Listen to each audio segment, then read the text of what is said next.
Nous avons vu qu'en créant un point situé à égale distance des extrémités d'un segment, eh bien ce point était situé sur une ligne qui s'appelle la médiatrice d'un segment. Là, on va procéder au contraire. On va tracer la médiatrice d'un segment et on va vérifier si les points qui sont dessus sont effectivement à égale distance des extrémités de ce segment. Pour ça, on va donc commencer à créer un segment. Vous avez vu que j'ai choisi un segment de longueur quelconque. Voilà. La médiatrice est une droite un petit peu spéciale. Donc, on cherche la médiatrice dans la série des quatrièmes icônes, là, où il y a des droites un petit peu particulières. Et effectivement, vous voyez la médiatrice. Donc, on choisit cette icône-là. Et puisqu'on dit médiatrice d'un segment, eh bien, on va dire au logiciel de quel segment il s'agit, à savoir ici du segment AB. Et on clique n'importe où sur le segment, la médiatrice va se tracer. On peut vérifier que cette médiatrice est bien attachée au segment, voilà, en déplaçant le point A, puisque les points A et B sont parfaitement libres. Le segment se déplace, la médiatrice lui est attachée et se déplace avec le segment. On va créer maintenant un point sur objet, un point sur la médiatrice. Ce point est de couleur bleu clair, c'est-à-dire qu'il est en semi-liberté.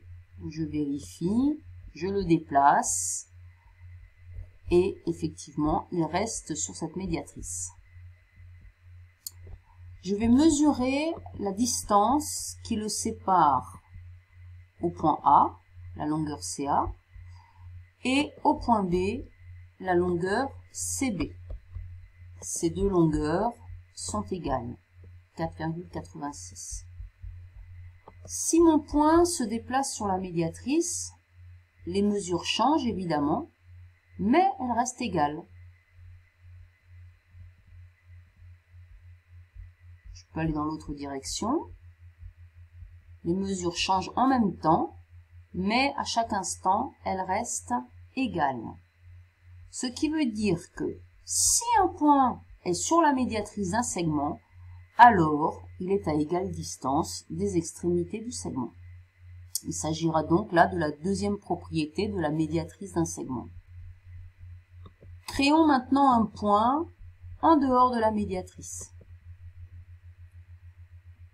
Je vais mesurer la distance qui le sépare au point A, donc la longueur du segment AD,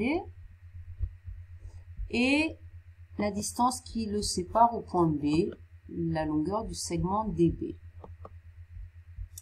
DA et DB ne sont pas égales. DA est plus proche de A que de B. Si je déplace D, ces mesures changent.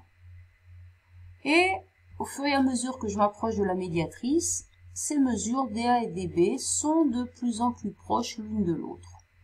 Si mon point D est quasiment sur la médiatrice, je dis bien quasiment parce que comme c'est un point libre, il n'est pas exactement sur la médiatrice, il n'y a que C qui soit exactement dessus.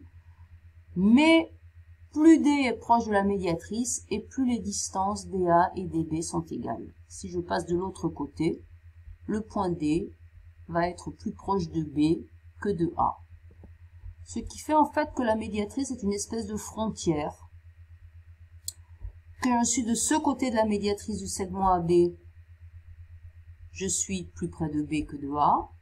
Quand je suis de ce côté de la médiatrice de AB, je suis plus proche de A que de B. Et quand je suis sur la médiatrice, je suis à égale distance de A et de B. Voilà donc la deuxième propriété de la médiatrice du segment qui ressemble effectivement à la toute première.